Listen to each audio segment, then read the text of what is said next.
Bueno, muy buenos días, compañeros aquí presentes, docentes. El siguiente trabajo del cual le voy a comentar es un proyecto de aula desarrollado el semestre pasado en el curso de planificación ambiental. Entonces se trabajó un tipo de familia llamada Convolvulaceae, la cual es un tipo de arbusto característico de bosque seco tropical, ¿cierto? Y también se puede encontrar en otros tipos de bosques, debido a que esta planta presenta la característica de cosmopolita, ¿cierto? La cual le permite estar en diferentes zonas de vida o diferentes bosques. Siguiente. Entonces, el bosque seco tropical es común de las zonas bajas y se distingue por presentar fuertes monzones. En Colombia se pueden hallar 6 regiones biogeográficas: el Caribe, el Valle Interandino, de los ríos Cauca y Magdalena, la región norandina, en Santander y norte de Santander, el Valle del Patía, Arauca, Bichada y en los llanos. Eh, También los bosques secos incluyen la familia Convolvulaceae, como ya les mencioné, ¿cierto? Se caracteriza por tener plantas herbáceas anuales o perennes, usualmente con canales o células laticif- laticifis- latici- laticíferas, ¿cierto? Esas son diferentes características que presentan estas plantas, como por ejemplo las palmas de coco, ¿cierto? Entonces, las especies crecen en altitudes bajas, pero en algunas alcanzan los 3000 metros. Se han encontrado registros, ¿cierto? A esa altura ya lo veremos en en las siguientes mapas. Por favor. Entonces, el área de estudio fue el departamento del Tolima, el cual tiene un área de 23.562 kilómetros cuadrados, tiene 47 municipios y limita con los departamentos de Caldas, Quindío, Risaralda, Valle del Cauca. Se caracteriza por tener cordilleras, siendo el punto más alto el Nevado del Huila, con una altura de 5.364 metros sobre el nivel del mar. También tiene redes hidrográficas y relieves volcánicos, ¿cierto? El río Magdalena atraviesa por todo su territorio y lleva a otra cuenca a su vez como Gualí, Sabandija, Recio, Lagunillas, entre las demás que se nombran allí. Siguiente. Entonces, la metodología que se usó se dividió en 3 fases.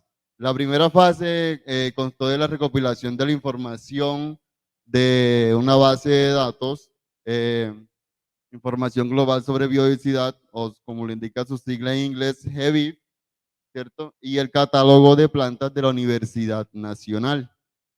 De ahí se extrajo la información de los datos biográficos de las especies reportadas en este departamento por las 2 fuentes mencionadas, y se llevó a cabo la realización de una matriz en Excel donde se clasificó según la información que está, según las categorías que están ahí mencionadas, como lo es el origen, regiones biográficas, rango altitudinal, estado de conservación y la distribución espacial. La fase 2 contó ya con la implementación del modelamiento de nicho ecológico de máxima entropía, de Maxen, ¿cierto? Donde para llevar a cabo este se descargaron unas capas bioclimáticas de la plataforma de WorldClim, la cual se necesitaron 12 capas. Estas fueron recortadas a los límites de Colombia, ¿cierto? Y luego se recortaron también para los límites del departamento del Tolima, que era el área en estudio. Esas capas eran temperatura, precipitación anual, brillo solar, entre otras. Esto genera un archivo raster, ¿cierto? Que luego es procesado en ArcGIS, ya es la tercera fase. Entonces ya ahí se empiezan a hacer diferentes geoprocesos con las especies registradas. se cargan los archivos que fueron descargados del GBIF, los cuales tienen unas coordenadas. Esa es la ventaja de esta plataforma, que genera esa información con las coordenadas de las especies. Entonces, se procede a subir esta información a ArcGIS para poderla georreferenciar y representar pues espacialmente. Se hacen las salidas gráficas y se analizan los resultados obtenidos mediante estos mapas. Entonces, en los resultados tenemos que en la riqueza encontramos 9 géneros, ¿cierto? Los cuales presentan un total de 207 especies distribuidos en el género Hipomea con 125 especies, lo cual representa 71.1%. Fue, fue el género que más ocurrencia tuvo en el departamento.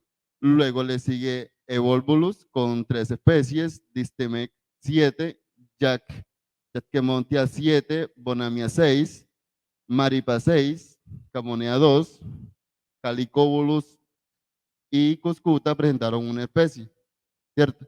Entonces vemos que la mayor concentración de la especie se da en lo que es, bueno, del género Hipomea se da en lo que es el municipio de Cajamarca, donde allí las condiciones físicas le permiten tener las condiciones necesarias para su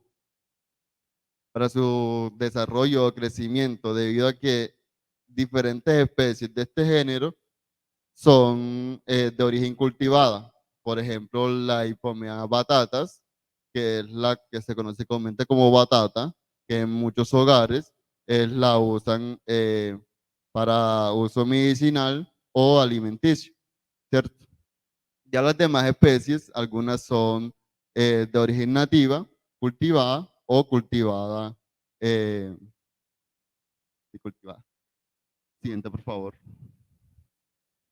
Entonces, de acuerdo al origen, como le contaba, se encontraron 3 tipos de origen: cultivada, cultivada, nativa cultivada y nativa. Entonces, se tiene que, de acuerdo al catálogo de plantas de líquenes de Colombia de la Universidad Nacional, se tiene que 20 especies son de origen nativa. Esto quiere decir que estas especies nativas se consideran como aquella planta que crece naturalmente. Solamente se encuentra en esta zona de estudio o en esta área, por lo que es importante la preservación de las mismas, ¿cierto? Ya que al extinguirse no se van a poder encontrar en otra parte y no se va a poder repoblar o tener este tipo de especies. Tenemos las cultivadas, que ya esto sería pues del género Cuscuta, Cuscuta, no, Distimake, ¿cierto? El género Distimake, que son algunas plantas eh, de uso ornamental, ¿cierto? Algunas flores, estas sí se pueden cultivar en diferentes zonas donde tengan las condiciones necesarias. Siguiente. Entonces, de acuerdo al rango altitudinal, la mayor ocurrencia de estas especies se registró en el rango de 0 a 542 metros sobre el nivel del mar. Como les dije anteriormente, estas especies son características de bosques ecotropical, es decir, de zonas bajas, ¿cierto? En zonas llanas. Entonces, ese rango altitudinal le favorece potencialmente para la alta ocurrencia que se da allí. Tenemos que hay 85 especies, ¿cierto? Seguidamente altitud entre 1784 y 2252 metros con 39 especies. Entonces, en esos 2 rangos se encuentra la mayoría de las especies encontradas en la información proporcionada por el GBIF. De acuerdo al hábito de crecimiento de estas especies, se tiene el hemiparásita, arbusto, subarbusto, liana, hierba y trepadora. Ya esto, eh, Bueno, aquí se tiene en cuenta que la trepadora, ¿cierto? Es la que presenta mayor predominancia en este tipo de hábito de crecimiento. Las trepadoras son esas que por decirlo así, se van enredando en diferentes superficies para su crecimiento, ¿cierto? Ya sea que se enrollen en postes o en cercas, entonces ya ella se va creciendo y va cubriendo diversas áreas. Esto sirve también a veces para controlar algunas malezas, para darle embellecimiento a algunas viviendas o también eh, algunas tienen un uso de medicina tradicional. Siguiente. Entonces, según el modelamiento de Maxen de nicho ecológico, se tiene que en las zonas bajas o en las zonas de laderas, como se ve, como se observa en el mapa, es donde hay mayor ocurrencia o posibilidad de encontrar estas especies, debido a que este departamento, al tener, a estar ubicado en una ladera de la cordillera central, posee diferentes pisos térmicos, ¿cierto? Que va desde el valle del río Magdalena hasta la parte más alta, que es el, el, el cerro, volcán, no lo sé, me olvidé. Bueno, entonces tenemos que la zona de mayor ocurrencia, como les dije, es en donde está el color más rojo y concuerda con el municipio de Cajamarca, ¿cierto? Que allí en esa zona los diferentes acontecimientos geológicos han hecho que el suelo y las condiciones ambientales favorezcan a la mayor presencia de estas especies. Y también como ha sido, tiene poca intervención, ¿cierto? Eh, Se encuentran diferentes especies de esto. Y, y pues a manera de conclusión, se tiene que las características que le permiten desarrollarse en diferentes zonas de vida, ecosistemas, ya que es una familia cosmopolita. Su origen de tipo cultivar le permite tener una amplia presencia en diferentes áreas, pues estas son de uso alimenticio, medicinal o ornamental. Y la distribución se caracteriza por estar a una altura entre los 0 y 3.720 metros sobre el nivel del mar. Y por otra parte, es importante hacer concitación de las poblaciones y profundizar en investigaciones sobre los servicios ecosistémicos que este tipo de plantas puede ofrecer. Eh, este trabajo es de forma general, pues no se especifica en muchos aspectos debido a la poca información que se tiene sobre estudios relacionados con esta familia, ¿cierto? Ya que ha sido poco estudiada tanto a nivel local como a nivel internacional. Muchas gracias.